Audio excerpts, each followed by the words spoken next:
लिगो laser interferometer gravitational wave observatory. इसके बनने की शुरुआत हुई 1994 में और 2002 में ये बनकर पूरी तरह से खड़ा हुआ और इससे सबसे पहली ग्रेविटेशनल वेव ऑब्जर्वेशन 15 सितंबर 2015 को ली गई। इसके बाद 2019 तक तो सब कुछ नॉर्मल ही चल रहा था, पर अचानक 21 में 2019 को एक रीडिंग मिली जो कि बेहद खास थी।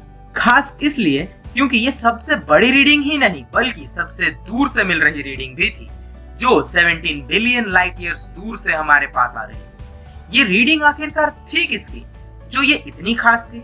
ये रीडिंग आ रही थी एक इंटरमीडिएट साइज्ड ब्लैक होल से, जो कि उस गैप को फिलअप कर रहा था जो साइंटिस्ट्स को कई सालों से सता रहा था। स्टेलर साइज्ड ब्लैक होल उन स्टार्स के डेथ से बनता है जिनका मास 8 सोलर मासेस या उससे ज्यादा हो, और इस इवेंट को हम सुपरनोवा भी कहते हैं। रही बात सुपरमैसिव ब्लैक होल्स की, तो हमने ये पहले से ही स्पेक्यूलेट कर लिया था कि गैलेक्टिक सेंटर्स में ऐसे ब्लैक होल्स जरूर प्रेजेंट होंगे, और वही हुआ। अप्रैल 10, 2019 को हमें मेसियर 87, जिसे हम वर्गो ए या फिर NGC 4486 के नाम से भी जानते हैं, उसके सेंटर में प्रेजेंट सुपरमैसिव ब्लैक होल की तस्वीर ली। एक्चुअली ये तस्वीर सीधे सीधे ब्लैक होल की तो नहीं थी, पर इस बारे में हम किसी और वीडियो में बात करेंगे। तो इससे साफ हो गया था कि सुपरमैसिव ब्लैक होल्स एग्जिस्ट तो करते हैं, मगर सवाल अभी भी यही था कि इनके बीच की कोई ना कोई कड़ी तो होनी चाहिए। कोई इतना छोटा ब्लैक होल कैसे सीधा सीधा सुपरमैसिव बन सकता है?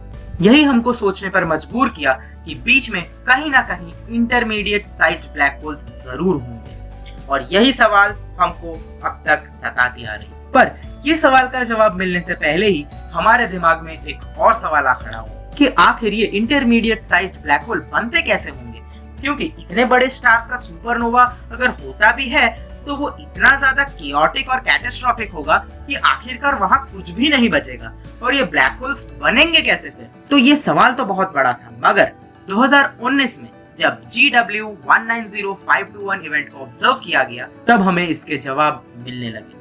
ये इवेंट वैसे तो सिर्फ 1 सेकंड के 10वें भाग जितना ही ऑब्जर्व किया गया, मगर इतना काफी था हमारे साइंटिस्ट्स के लिए, और वो अपने काम में लग गए। इस ऑब्जर्वेशन को अच्छे से कैलकुलेट करने लगे। अब इतनी छोटी सी एक्टिविटी ने वहां मौजूद सारे रिसर्चर्स की रात की नींदें कैसे उड़ा दी होगी, यही बात सोच रहे होंगे आप। तो बात यह है कि जो ऑब्जर्वेशंस लेने के लिए उन्होंने एल्गोरिथम बनाया है जो कि बाइनरी मर्जर्स को नोटिस करता है, उस एल्गोरिथम ने इस इवेंट को कैच नहीं किया, बल्कि इसको एक अलग पाइपलाइन से कैच किया गया, और इस पर नेल्सन क्रिश्चियनसन का कहना है कि this pipeline looks for things that go bang, और यही बात सबसे अलग थी GW 190581 इवेंट के बारे में। भले ये बहुत ही कम समय के लिए रहा था, सिर्फ 4 अप्स और 4 डाउन्स के साइकिल्स, पर रिसर्चर्स ने खूब मेहनत करी और आखिरकार इस इवेंट की वजह जान ही ली। जो डेटा मिला वो बेस्ट फिट हो रहा था एक ऐसे मॉडल में जो बता रहा था कि ये तभी पॉसिबल है अगर 2 ब्लैक होल्स मर्ज हुए हो एक दूसरे के साथ। एक ब्लैक होल कुछ 66 सोलर मासेस का और दूसरा ब्लैक होल 85 सोलर मासेस का, और फाइनली मिलकर ये एक 142 सोलर मास का इंटरमीडिएट साइज्ड ब्लैक होल बना। अब आप सोच रहे होंगे कि 66 प्लस 85 तो 151 होना चाहिए ना, तो ये बाकी के 8 सोलर मासेस जितना मास गया कहाँ?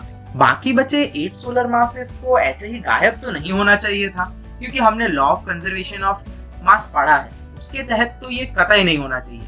तो ये 8 सोलर मासेस जितना energy as a merger energy gravitational wave के फॉर्म में स्पेस में रिलीज हो गया, और इसी को हमारे लिगो में हमारे पाइपलाइंस ने कैच किया। पर एक सवाल अभी भी दिमाग में खटक रहा था कि 85 सोलर मासेस वाला ब्लैक होल, जो कि एक स्टेलर साइज ब्लैक होल तो बिल्कुल नहीं है, तो ये ब्लैक होल आखिरकार आया कहां से?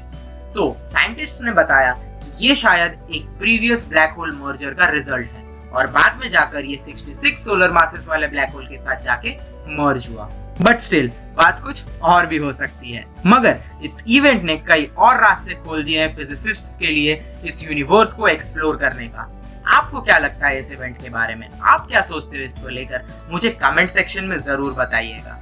तो हम फिर मिलेंगे अगले वीडियो में ऐसे ही किसी दिलचस्प टॉपिक को लेकर। तो तब तक के लिए जय हिंद, वंदे मातरम।